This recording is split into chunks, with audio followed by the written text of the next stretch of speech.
கிறிஸ்துவுக்குள் மிக பிரியமானவர்களே, இயேசு கிறிஸ்துவின் நாமத்தினாலே உங்கள் ஒவ்வொரு வாழ்த்துவதில மிக்க மகிழ்ச்சி அடைகிறேன். இந்த வேத வாசித்தீர்களா?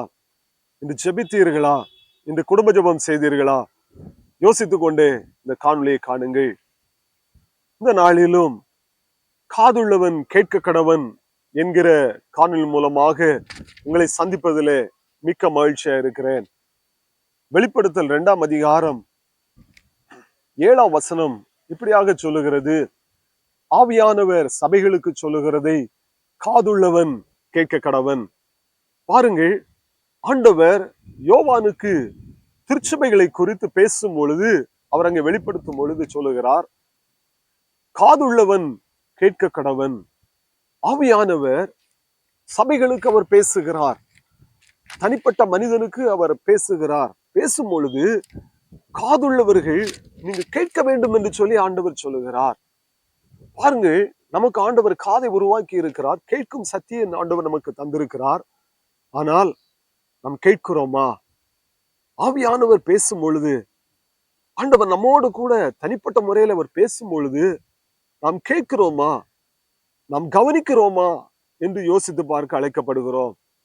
அநேக நேரங்களிலே ஆண்டவர் நம்மோடு கூட வசனத்தின் மூலமாய், ஊழியர்கள் மூலமாக, செய்தியின் மூலமாக பேசும் பொழுது அது எனக்கு இல்லை, மற்றவர்களுக்காக பேசுகிறார் என்று சொல்லி நாம் நினைத்து விடுகிறோம்.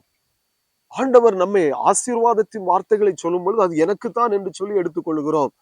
ஆனால் எச்சரித்து பேசுவார் என்று சொன்னால் அது எனக்கு இல்லை, மற்றவர்களுக்கு, என் அருகிலே இருப்பவர்களுக்கு தான் ஆண்டவர் எச்சரித்துக் கொண்டிருக்கிறார் என்று சொல்லி அவருடைய சத்தத்துக்கு நாம் செவி கொடாமல் போய் விடுகிறோம்.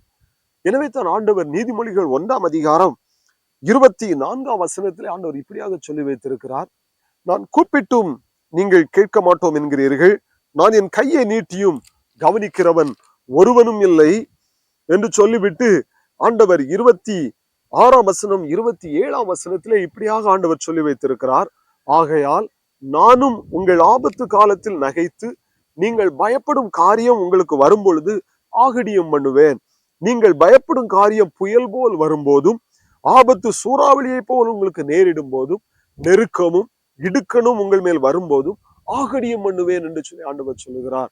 ஆண்டவருங்க நீதிமொழியில என்ன சொல்லி வைத்திருக்கிறார்?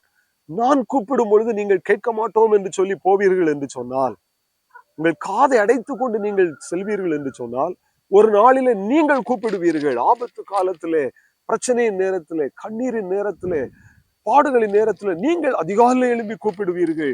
நான் உங்களுக்கு செவி கொடுக்க மாட்டேன், எல்லாவற்றுக்கும் மேலாக நான் உங்களை ஆகடியம் பண்ணுவேன், கிண்டல் பண்ணுவேன், கேலி பண்ணுவேன் என்று சொல்லி ஆண்டவர் சொல்லுகிறார். பாருங்கள், எவ்வளவு ஒரு வேதனையான காரியம். ஆண்டவர் இந்த நாளில உங்களோடு கூட பேசி கொண்டிருக்கிற ஒரு காரியம்.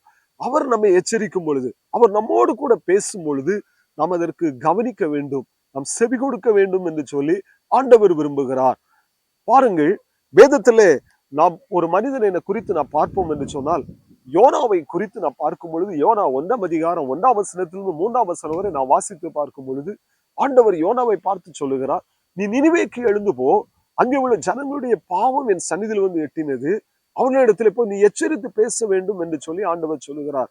யோனாவோ அந்த ஜனங்களுக்கு பயந்து போய் கர்த்தர் வார்த்தைக்கு செவி கொடாமல் கர்த்தரை விட்டு அழிவிலகி போய் தர்சிசுக்கு நேராக போகிறதை நான் பார்க்கிறோம். பாருங்கள், அவர் சொல்லி இருக்கலாம், ஆண்டவரே நான் தர்சிசில போய் நான் ஊழியம் செய்கிறேன், நான் நினிவேக்கு போக முடியாது, அங்க உள்ள ஜனங்கள் முரட்டாட்டம் உள்ள ஜனங்கள் என்று சொல்லி பாருங்கள், தர்சிசுக்கு நேராக கர்த்தருடைய வார்த்தைக்கு செவி கொடாமல், கர்த்தர் எதை சொன்னாரோ செய்ய சொன்னாரோ அதை செய்யாமல் அதை விட்டு வழிவிலகி அவன் போகிறதை நாம் பார்க்கிறோம். கர்த்தருடைய வார்த்தைக்கு வழிவிலகி போகிறார்.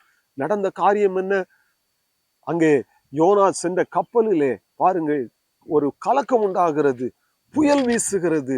யோனாவுடைய வாழ்க்கையில புயல் வீசினது, கடலிலே தூக்கி எறியப்படுகிறார், மீன் அவனை விழுங்குகிறது. 3 நாள் மீனின் வயிற்றிலே அவர் இருக்கிறதை நாம் பார்க்கிறோம். காரணம் என்ன?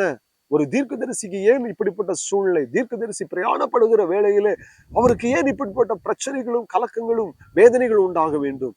கர்த்தருடைய வார்த்தைக்கு செவி கொடாமல் சென்ற பொழுது, கர்த்தருடைய வார்த்தையை கவனியாமல், கர்த்தர் பேசின வார்த்தைக்கு அவர் காது கொடுக்காமல் சென்ற பொழுது, வழி மாறி சென்ற பொழுது அவருடைய வாழ்க்கையில பிரச்சனைகளும் போராட்டங்களும் கடந்து வந்தது என்று சொல்லி பார்க்கிறோம்.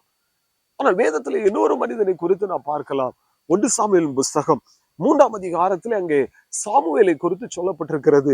பாருங்கள், 1 சாமுவேல் 3ஆம் அதிகாரம் 10ஆம் வசனத்திலே அங்கே பார்க்கிறோம், கர்த்தர் அப்பொழுது கர்த்தர் வந்து நின்று முன்போல சாமுவேலே சாமுவேலே என்று கூப்பிட்டார்.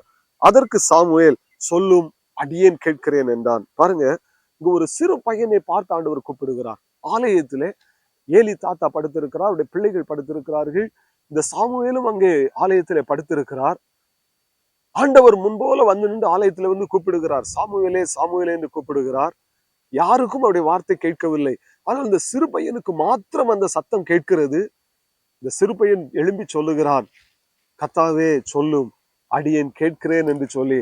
பாருங்கள், ஆண்டவருடைய சத்தத்துக்கு நீங்க பேசும்போது நான் கேட்கிறேன் ஆண்டவரே, நீர் என்ன சொல்லுகிறீரோ அதை நான் கவனிக்கிறேன் என்று சொல்லி கர்த்தருடைய வார்த்தைக்கு அந்த மனிதன், அந்த சிறு பையன் செவி கொடுத்த பொழுது வேதம் சொல்லுகிறது, 1 சாமுவேல் 3ஆம் அதிகாரம் 20ஆம் வசனம் 21ஆம் வசனம் இப்படியாக சொல்லுகிறது, சாமுவேல் கர்த்தருடைய தீர்க்கதரிசிதான் என்று தான் முதல் பெயர்செபா மட்டுமுள்ள சகல இஸ்ரவேலருக்குள்ளும் விளங்கினது. கர்த்தர் பின்னும் சீலோவிலே தரிசனம் தந்தளினார். கர்த்தர் சீலோவிலே தம்முடைய வார்த்தையினாலே சாமுவேலுக்கு தம்மை வெளிப்படுத்தினார் என்று வேதம் சொல்கிறது. ஒரு சிறு பையன் கர்த்தாவே சொல்லும் அடியேன் கேட்கிறேன் என்று சொல்லி அவருடைய சத்தத்துக்கு செவி கொடுத்த பொழுது, அவருடைய சத்தத்துக்கு கீழ்ப்படிந்த பொழுது நடந்த காரியம் என்ன? ஆண்டவர் அவனை சகல இஸ்ரவேலருக்கும் முன்பாக தீர்க்கதரிசியாக மாற்றினார். சிறு வயதிலிருந்து அவன் மரிக்கும் மரியந்தவும், வயோதிபத்திலே சாமுவேல் மரிக்கும் மரியந்தவும் ஒரு தீர்க்கதரிசியாய் நியாயாதிபதியாய் இருந்து இஸ்ரவேல் தேசத்தை வழி நடத்தினார் என்று சொல்லி பார்க்கிறோம். அது மாத்திரமல்ல, இஸ்ரவேல் தேசத்தை ஆளுகை செய்வதற்கு சவுலையும் தாவீதையும் அபிஷேகம் பண்ணும்படியாக, ராஜாக்களையே அபிஷேகம் பண்ணும்படியாக ஆண்டவர் அங்கே சாமுவேலை உயர்த்தினதை நாம் பார்க்கிறோம். இந்த காணொலியை கண்டு கொண்டிருக்கிற வாலிப தம்பி, தங்கச்சி, பெற்றோரே, நீங்கள் ஆண்டவர் உங்களோடு கூட பேசும் பொழுது நீங்கள் செவி கொடுக்கிறீர்களா? ஆண்டுடைய வார்த்தைக்கு நீங்கள் செவி கொடுக்கிறீர்களா? இல்லை என்று சொன்னால் ஆண்டுடைய வார்த்தையை நீங்கள் அல்ல தட்டி போட்டு ஒரு யோனாவை போல நீங்கள் அதற்கு செவி கொடாமல் நீங்கள் உங்கள் வழியிலேயே போய் கொண்டிருக்கிறீர்களா? ஆண்டவருடைய வார்த்தைக்கு செவி கொடுக்கும் பொழுது இந்த சாமுவேல் சொன்னார், கர்த்தாவே சொல்லும் அடியேன் கேட்கிறேன் என்று சொல்லி அர்ப்பணித்த பொழுது ஆண்டவர் அங்கே சாமுவேலை ஒரு தீர்க்கதரிசியாக, ராஜாக்களை அபிஷேகம் பண்ணுகிற ஒரு வல்லமையான ஒரு மனிதனாய் அவரை மாற்றுகிறதை நாம் பார்க்கிறோம். எனவே தான் ஆண்டவர் நீதிமொழிகள் 1ஆம் அதிகாரம் 33ஆம் வசனத்திலே ஆண்டவர் சொல்லி வைத்திருக்கிறார், எனக்கு செவி கொடுக்கிறவன் எவனோ அவன் விக்கிரமின்றி வாசம் பண்ணி ஆபத்திற்கு பயப்படாமல் அமைதியாயிருப்பான் என்று சொல்லி ஆண்டவர் சொல்லுகிறார். எந்த ஒரு மனிதன் ஆண்டுடைய வார்த்தைக்கு செவி கொடுக்கிறானோ அவனை குறித்து ஆண்டுடைய வேதம் வாக்குத்தத்தம் கொடுக்கிறது, எனக்கு செவி கொடுக்கிறவன் எவனோ அவன் விக்கிரமின்றி வாசம் பண்ணி ஆபத்திற்கு பயப்படாமல் அமைதியாயிருப்பான் என்று சொல்லி ஆண்டவர் வாக்கு கொடுக்கிறார்.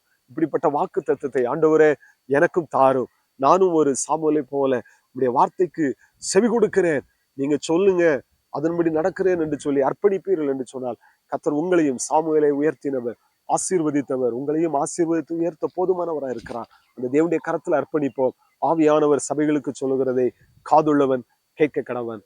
கர்த்தாவே சொல்லும் அடியேன் கேட்கிறேன் என்று அர்ப்பணிக்கிற ஒவ்வொருவரையும் கர்த்தர் தாமே ஆசீர்வதித்து வழிநடத்துவாராக. ஆமென். God bless you.